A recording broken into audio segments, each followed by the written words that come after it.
Save valuable editing time by establishing and maintaining a set of relationships between arrayed objects in 2D or 3D space.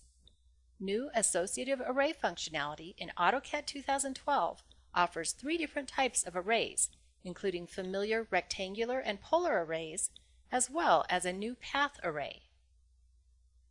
Creating an associative array is easy and flexible. Depending on the type of array, you can choose from relevant options as you create the array. For example, the number of items and the fill angle for a polar array.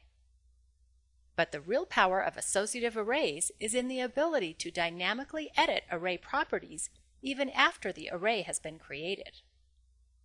Multifunctional grips offer relevant editing options. Automatically add and remove items as the fill angle changes, or maintain the number of items while modifying the fill angle. Just as easily, modify the angle between items, dynamically exploring your design ideas. In addition to easy editing with multifunctional grips, you can modify array properties in the context-sensitive Array Ribbon tab, which is automatically displayed when you select an array object. For example, you can toggle the Rotate Items property on and off, instantly seeing the results and without having to recreate the array. In this example, AutoCAD determined a base point for the seat object. I want to change the base point to the middle of the lower front edge. Additional controls on the Array Ribbon tab enable you to enter values to drive items, rows, and levels. For example, I'll change the number of items to 6 and the fill angle to 10.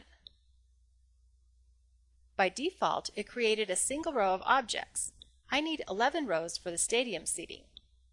If I wanted to stack the seats vertically, I could simply increase the number of levels. While this is creative, it's not exactly the design I'm looking for. Instead, I only want one level of seats, but I want the elevation to increase for each row of seats to match the rise of the platform. If I know the distance between each platform, I could enter that for the row spacing. Since I don't, I'll use the row spacing grip to snap to the right location. With powerful new associative array functionality, I can continue to explore my design ideas with ease and efficiency. So far, I've focused on associative polar arrays, but you can use similar associative array functionality to create and edit rectangular arrays as well as new path arrays. In this drawing, I have a spiral ramp and glass railing that was created using a helical path. Using that same helix, I want to create an array of posts for the railing. I can specify relevant properties as I create the path array. For example, I'll enter the number of items to be arrayed evenly between the endpoints of the helix.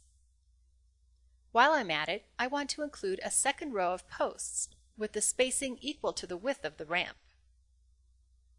Selecting the array displays the Array Ribbon tab with tools that are relevant for a path array.